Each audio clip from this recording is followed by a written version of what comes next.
Some men die and leave silence. Others die and leave noise. But Edson, he left confusion. Every village has its myths. Ours had Edson.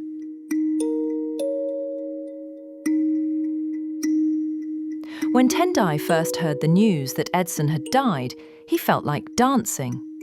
He ran into the house where he felt like screaming with joy, but he couldn't. So he danced without music. The whole village was in a mourning mood, or at least that's what it looked like. In truth, people were smiling behind their tears.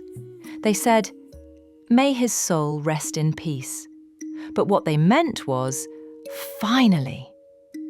Do you think he died in his sleep? They say he turned into a snake at night and someone cut off his head. Conversations like this were all over the village that day. Rumours travelled faster than the wind. Some said lightning struck him in his bed. Some said he poisoned himself when the witch doctor's medicine turned against him. Others swore God himself reached down and closed his eyes. In our village, we don't talk about death too much. We do not talk about the ills of the dead. It is un-Malawian.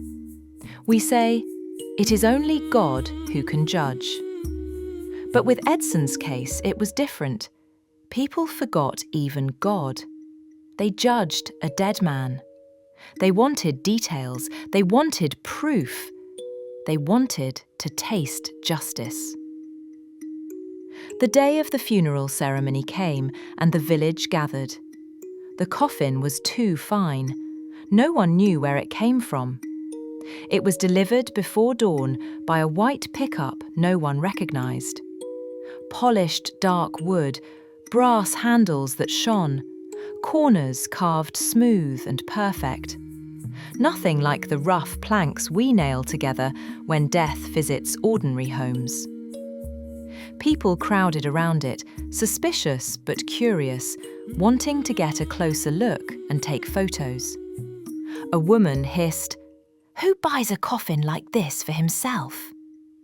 Another answered, "They say he had a funeral plan with a big company in town. Every month, money left his phone for it." Old Kamwendo, the one who once worked on the railway and thinks he knows the ways of the city, nodded slowly. "Yes, those insurance people.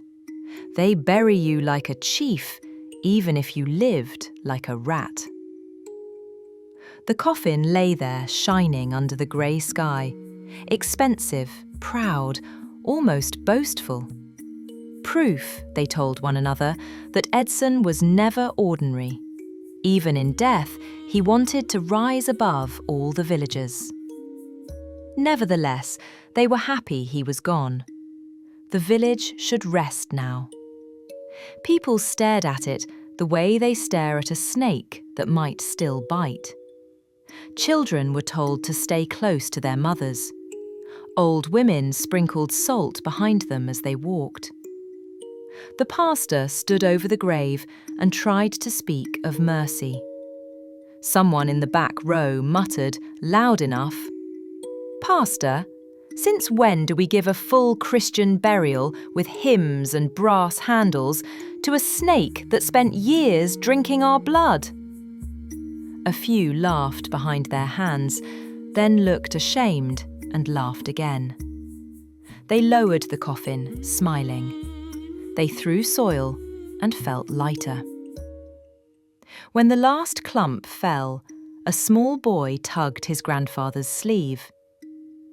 "If Edson was so bad, why did he fix the borehole when it broke?" The old man yanked the child away.